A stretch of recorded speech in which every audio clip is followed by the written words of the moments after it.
O INSS, a gente está vendo que tem muita coisa truncada ali, né? Entrou a justiça e tal. Não é o papel da justiça nesse momento, né?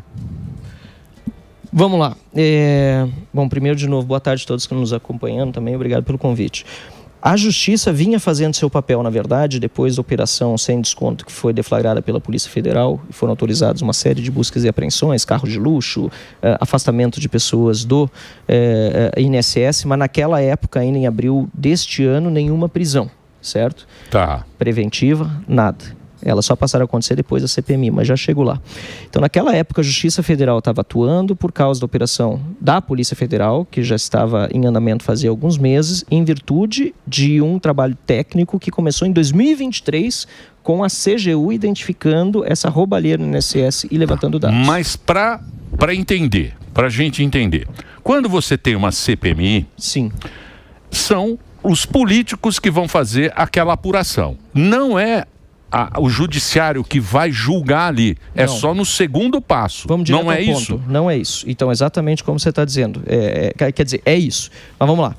É que no caso da CPI já existe uma investigação em andamento pela Polícia Federal com o apoio do Ministério Público e Poder Judiciário. Entendi. Às vezes a CPI é criada sem que haja correto. Uma ação paralela. Tá. Mas a CPI tem autonomia. E aí que vem a nossa crítica muito forte quando o STF dá habeas corpus, por exemplo, para o cidadão que vai lá na condição de testemunha, porque ele pode estar sendo investigado pela Polícia Federal, mas ele não está ainda sendo investigado por nós. Ele está lá na condição de testemunha dos fatos em virtude da investigação que foi feita pela Polícia Federal.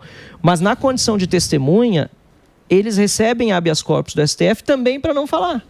Então essa é a nossa grande crítica, porque a nossa investigação é independente da investigação do Poder Judiciário. Correto. E é importante lembrar que ela só foi parar lá no STF porque um delegado da Polícia Federal decidiu mandar um ofício para o Supremo dizendo, tem políticos, a gente sabe que tem políticos envolvidos aqui, tem gente que está com foro privilegiado hoje e que está no esquema, e portanto vocês têm que investigar. E mandaram toda a investigação para o STF. E aí a gente sabe que no STF a coisa anda mais devagar, para não dizer outros problemas que nós vemos. A intenção boa, mas daí vem uma blindagem, não? Pois é, não sei se a intenção é boa neste caso. O argumento é, como o deputado tem foro privilegiado, então o STF deve julgar o caso, deve investigar junto com a Polícia Federal, na verdade é ela que investiga, não é o Ministério Público, e o STF que deve julgar. Agora, é importante dizer que quando vai para o Supremo Tribunal Federal, como o Supremo tem menos condições de realizar uma investigação, tem menos ministros, tem um ministro que vai cuidar, não é todo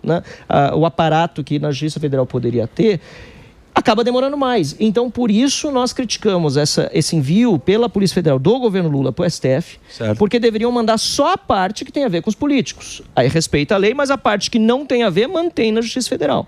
Então, quando a gente abre a CPMI, ela começa a trabalhar e a gente pede a prisão de 21 pessoas que foram investigadas já pela Polícia Federal e 2 são presas pelo ministro André Mendonça, a gente vê que a CPMI já está prestando um serviço. Está na mão do Mendonça isso aí. Nesse momento está na mão do Mendonça, que está fazendo, na minha opinião até aqui, um bom trabalho, salvo essa questão dos habeas corpus, que muitas vezes nem são dele, a maior parte são de outros ministros do Supremo Tribunal Federal, porque cai naquele sorteio, e aquele que leva no sorteio acaba dando habeas corpus. E os embates são bons, do Van Hatten. Ele fala muito bem, Pegamos lá o Nelson Williams também, que é um dos casos que a gente até colocou aqui. O que está dando, só para fazer uma cronologia das pessoas que você interrogou, como vai lembrar que elas podem ficar em silêncio. Eu trouxe 3 gráficos e uma planilha com esquema. Seria legal. Claro. Se pudesse, já está aí. Pode passar. Então você que está em tela, acompanhe aí. Vai ser rapidinho. O primeiro deles, que está na página 7, eu tinha passado para a Bia, ele mostra a evolução do número de associados ao longo do tempo. Então, quer dizer, os associados, no anterior, os 7. Você vai vendo que, à medida que passa o tempo, explode o número de associados em entidades sindicais e outras de fachada que dizem que vão prestar serviço. Está aí, A gente botou a linha do tempo com o Lula de um lado e o mais importante é que, também fazer o disclaimer, sempre teve roubalheira no INSS. Certo. O problema é a explosão que aconteceu agora. Então você vê aí, o número de associados nesses sindicatos que supostamente prestam serviços para os aposentados cresceu de 2,7 milhões em final de 2022 para 5,4 em dezembro de 2023 e 7,5 em dezembro de 2024. Aí você passa para o slide 9. Começam a ser feitos pelo INSS desbloqueios em lote. O que são desbloqueios em lote? Significa que foram mandados por entidades que são sindicais, associativos, no mínimo 50 mil filiações de pessoas a um determinado sindicato. Então você vê ali no governo Bolsonaro, por exemplo, vamos começar por ali, tá? A cada ano houve um desses desbloqueios em lote. 50 mil pessoas, no mínimo, foram mandados para o banco de dados do Dataprev, do INSS, para dizer essas pessoas têm que descontar do INSS porque elas se associaram ao nosso sindicato. O sindicato espera ter 50 mil pessoas e manda. Aí você vê que há uma explosão em 2023. São 15 lotes de 50 mil ou mais, tem lote até de 300 mil pessoas incluídas, e depois em 2024, 24 lotes de no mínimo 50 mil. E aí você vê no próximo slide, que aí está o pulo do gato, o tanto de reclamação, pessoas que começaram a ligar e dizer, eu não faço parte desse sindicato, estou vendo aqui no meu contra-cheque que eu estou sendo descontado de 50 a 60 reais, mas eu não faço parte, pode ver, isso acontecia no passado. Às vezes a pessoa até se associou, vamos ser justos, e esqueceu que se associou. Pode acontecer. Mas o problema é que não houve um controle, houve muita fraude. Tá? Até porque podia ser feito online, não tinha biometria que era necessário. Nós tentamos mudar a lei no início de 2019. O pessoal do PT e da esquerda votaram contra a gente fazer esse tipo de pente fino, né? Ou seja, a pessoa para se cadastrar tinha que ir no balcão do sindicato. E aí explodiu até chegar a 1,5 milhão de pessoas em 2024 que diz, espera aí, eu não sou parte de sindicato nenhum para estar sendo descontado. E aí vem aquele gráfico que eu mandei para a produção, mostrando como funcionava a fraude na prática. O último gráfico que é repetido para todas essas entidades e para todas as empresas. Vocês estão vendo aí no gráfico, está vendo? No lado esquerdo estão os ditos sindicatos. Tá. Alguns surgiram em 2022 e 2023 sem ter um serviço prestado, nada. Eram só entidades de fachada. Você vê ali o nome deles, né? CBPA, AMBEC, Unaspub, CEBAP, etc. Aí o que eles faziam? Eles contratavam serviços dos operadores que diziam... Que é por exemplo, o cara que liga para a pessoa. Nesse caso é o Careca, tá? Do INSS, que tinha essas empresas de fachada no papel. Tá. Então, o sindicato de fachada, aqueles na faixa da esquerda, contratavam um serviço, até auxílio funeral, de funerária, que nunca fez um enterro, né? Auxílio saúde e assim por diante.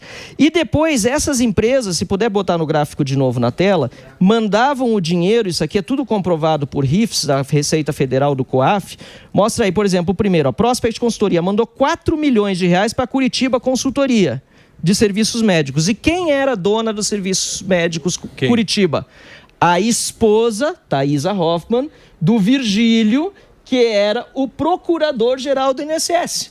Então, o cara que era funcionário do INSS tinha uma esposa que recebia dinheiro do Careca, que, por sua vez, recebia dinheiro das empresas que eram... É aquele rolo, o rolo de sempre, né? Nota fiscal fria. O esquema é bem feio. E aí, isso aqui se repetia em todas as outras entidades. Para concluir a conversa, esses sindicatos que vocês viram na esquerda, todos eles tiveram, por parte da CGU, ainda no ano passado, em julho de 2024, por parte da CGU, repito, do órgão técnico, o pedido para que os descontos fossem suspensos. Certo. Porque a área técnica da Controladoria Geral da União disse, isso aqui está acontecendo, tem que suspender. Mas o ministro da CGU, Vinícius Carvalho, não fez nada, o ministro Lupe não fez nada, e todos na CPI dizem, não, nós não preferimos não levar isso para o Lula, preferimos deixar a CGU investigando, mas enquanto isso, a roubalheira foi acontecendo e o número de descontos, como vocês viram... Mas há muito tempo isso acontece, né? Há muito tempo acontece roubo no INSS, sem dúvida. A gente lembra, quando eu era criança, sei lá que idade, tinha 4, 5, 6 anos de idade, eu via no Jornal Nacional a Georgina. Claro, um clássico do INSS, do roubo dos aposentados. Mas nunca tinha acontecido de ser de baseada desse jeito, com tantos nomes. Assim, imagina você pegar simplesmente... Porque o que eles faziam? Eles pegavam no banco de dados 200 mil nomes, mandavam para o INSS e diziam, desconta desses 200 mil, não importa se associou ou não se associou, desconta 50, 60, 70 reais por mês, porque esse povo aqui está associado ao nosso sindicato. E o povo doente na cama, a viúva, o deficiente físico, não vai lá no banco para ver o seu controle, extrato, né? Não tem controle, não vê aquele valor. E 50, 60 reais faz falta para comprar um medicamento, mas o cara, quando sabe que, infelizmente, a aposentadoria também, ao longo dos anos, muitas vezes vai reduzindo, acha que está tudo certo. Então, um crime hediondo que aconteceu, assim... Agora me parece moral. Que eles mudaram, precisa fazer a biometria. Parece que agora está sendo... E caiu metade o número de caiu praticamente tudo, porque pararam, né? Então, mas mostra que tem problemas até hoje. Mas nós vamos chegar... Nós vamos chegar... O pior de tudo, só para o mais absurdo de tudo, deixar o iPad aqui para não cair. O mais absurdo de tudo, essas empresas tinham inclusive call center. Elas tinham call center, não apenas para lavar dinheiro, mas para receber ligação do aposentado. O aposentado ligava para reclamar, aí eles resolviam a questão do aposentado no varejo e roubavam no atacado. Sim. Porque resolviam a questão do Zuckerman, entendeu? Não, tá certo, vamos parar de descontar no teu. Só que era dele. Mas no atacado... É tipo aquela pirâmide. É tipo uma pirâmide, né? Mas você liga para reclamar. Não, o esquema é do cara que você está reclamando. É uma organização criminosa, é uma quadrilha, entendeu? O pessoal se organizou direitinho. Pirâmide mesmo. Mas será que vai chegar no... O Careca tá preso? O Careca tá preso. Camisote está preso, que são os dois principais operadores. Eu entendo que os demais envolvidos já deveriam estar presos preventivamente, porque podem se conversar, atrapalhar a investigação, podem sair do país. Porém, a lei brasileira também define que nós temos até o trânsito em julgado, a condenação. Então, quer dizer, as pessoas, de acordo com a lei, só podem ser presas preventivamente se houver razão de fato para isso, certo? Se vão atrapalhar a investigação. Eu acredito que há. A Polícia Federal lá atrás achava que não. O André Mendonça passou a achar que sim. A Polícia Federal pediu a prisão do Nelson Williams, que é outro que está... Que é o advogado. Porque o escritório de advocacia supostamente lavava dinheiro e comprava carros de luxo no sócio dele, Fernando Cavalcante, que é aqui de São Paulo. Então, quer dizer, tinha razões, segundo a Polícia Federal, para prender ele, mas o André Mendonça entendeu que não, por enquanto não precisa. Eu acho que pelo menos o passaporte dele deveria ser retido. Tá? Porque aí ele não sai do país. O importante é que, assim, o que a gente vê na tela, tá aparecendo aqui de novo, legal, isso aqui é o topo do iceberg, tá? Isso aqui é o que o povo vê. Aliás, a audiência tá incrível. A audiência de vocês aqui, eu sei quando eu entrei, tá com 70 mil pessoas assistindo. A da TV Senado, que é traço muitas vezes, tá aí também, 60, 70 mil pessoas. Mas quer ver, né? Sim, incrível. Mas é porque isso aí, a grande mídia não tá dando não tá dando muita importância, não né? Nenhuma vez ainda, por exemplo, no Jornal Nacional, tá? Jornal Nacional não saiu. Zero, nada. Mas assim, isso aqui é o topo do iceberg. O que está embaixo disso? As quebras de sigilo. Nós quebramos sigilo já de mais de 1.000 pessoas. Sigilo fiscal, sigilo telemático, sigilo bancário. E ali a gente começa a identificar o cara que mandou dinheiro para o outro, que foi parar num assessor de deputado. A rota do dinheiro sujo. E aí que é importante a gente ter acesso, por exemplo, se aparecer um assessor de deputado ou de senador, eu quero as câmeras do Senado para saber que gabinete esse cara foi visitar. Então, e aí o Davi Alcolumbre botou segredo de 100 anos sobre as câmeras. 100. Aí a gente não vai estar mais, nem velhinho vai ter. Não, mas aí a gente tem que... O Supremo, na minha opinião, tem que fazer alguma coisa quanto a isso. Porque se o próprio Congresso não fizer, sinceramente, isso é uma falta de transparência. Eu quero que as pessoas saibam quem visitou meu gabinete, pô. Lógico. E falando nessa questão da transparência... E, obviamente, que no meu gabinete eu quero justamente mostrar que no meu ninguém desses... Mas deixa eu perguntar uma coisa para você. Tem muito político envolvido nisso? Você sabe. Eu não acho que um esquema desse... Aliás, tenho convicção que um esquema desse não funciona se não tiver político envolvido. Porque, no mínimo, prevaricaram. Porque, pensa bem, o Carlos Lupe, que foi ministro da Previdência e caiu depois, ele tinha um secretário executivo, que hoje é o ministro adjunto do Volney, que é o novo ministro da Previdência, que participava desde 2024 das reuniões do grupo de trabalho, que estava identificando o roubo e não fez nada. Então, quer dizer, no mínimo ele prevaricou, ou então aproveitou que estava tendo informação privilegiada, porque os nomes apareciam das pessoas que depois foram afastadas pela PF. Stefanuto, que foi presidente do INSS do Lula, o André Fidelis, que foi diretor do pagamento de benefícios do Lula. Os nomes deles apareciam na investigação que a CGU estava fazendo. Então, e essa turma caiu toda. Caiu, mas só em 2025, um ano depois. Mais de um ano antes, um ano e meio antes, se não 2, agora eu estou, acho que 2 anos antes. O cara que hoje ainda é o número 2 do Ministério da Previdência, que trabalhava diretamente também com o Carlos Lupe, não levou a informação para cima. Ou se levou para o cara as informações privilegiadas para evitar que o troço fosse exposto a público, entendeu? Foi segurando em banho-maria. Então, na minha opinião, a gente vai chegar... E depois tem o seguinte, por exemplo, assessor do Davi Alcolumbre recebeu 3 milhões de reais de uma das empresas fantasma, que recebeu 49 milhões de reais do Careca. Tá? Então, quer dizer, esse cara recebeu na conta dele e só apareceu nessa parte do iceberg que eu disse que está embaixo. 3 milhões de reais na conta dele, pessoa física. Aí eu queria saber por que um ex-assessor da Alcolumbre, que continua indicado por ele no Senado, ganhando um salário de 31 mil reais como conselheiro político do Senado. Recebe 3 que milhões. Foi, então, chefe de gabinete da Alcolumbre na época de 2021, quando ele foi...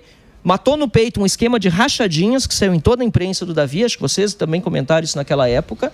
Por que o cara recebe na conta dele 3 milhões de reais numa empresa do Careca, entendeu? O que assusta são esses números, né? 50 milhões, 3 milhões, é um somatório. E né? também roubar de velhinho, né? Não, isso aí é uma sacanagem, né? Aí é uma sacanagem. E entraram no modo automático, assim, que foi indo. Quando eu vi os caras com 10 Ferrari. O cara que tinha 21 carros no nome não sabia dizer os carros que ele tinha. Isso eu vi você lá no É que é tanto carro que é difícil decorar, né? Igual difícil, mas fala uma coisa. E ele lavava dinheiro com carro, né? Que esses carros custam, cada carro, sei lá, 10 milhões, o Ferrari, Lamborghini, entendeu? E se eu não me engano, ele comprava da agência de um cara que era sócio dele em outro negócio também. E depois ainda tem os vinhos caros, né? Nossa. Quando a gente apertou Petrus custa o quê? Uns 50, 40? 50, 60 Comprei mil. ontem, É uma 60 festa. pau. É uma festa. A adega do cara, pô, meu. Agora só... É que esses vinhos, por exemplo, uma das facilidades, segundo a gente ouviu, é que muitas vezes você compra sem precisar de novo registrar. Agora o E sem declarar para o imposto de renda, entendeu? Agora eu vou falar uma coisa para você. Ouvindo o seu relato, acompanhando isso de perto, a gente vê que o Brasil chegou nesse... A gente chegou nesse nível, não é à toa, né? Não é à toa que a gente está... em quebrar. Não é à toa que a gente está nessa lama. Os caras são profissionais. É impressionante. E outra coisa interessante é que a Thaisa Hoffmann, essa que eu mostrei aí da Curitiba Consultoria, que recebeu no mínimo 7 milhões do Careca, ela abriu a empresa dela, era esposa do procurador-geral do INSS, que seria nomeado no governo Lula. Sabe quando ela abriu a empresa dela? 2 dias depois da eleição do Lula no segundo turno. Ou seja, deu a eleição, abriu a empresa, já estava preparada para já estava para bater o pênalti. Já estava pronto para... É um instinto. Sim. Agora, ô Marcel... Então, o que você disse, o pessoal está preparado, não é à toa, é coisa de profissional. Ainda bem que nós estamos também fazendo uma investigação muito séria lá no Congresso. E você acha que vai para frente ou vai? Vai para trás? Tá indo. Não, tá indo já.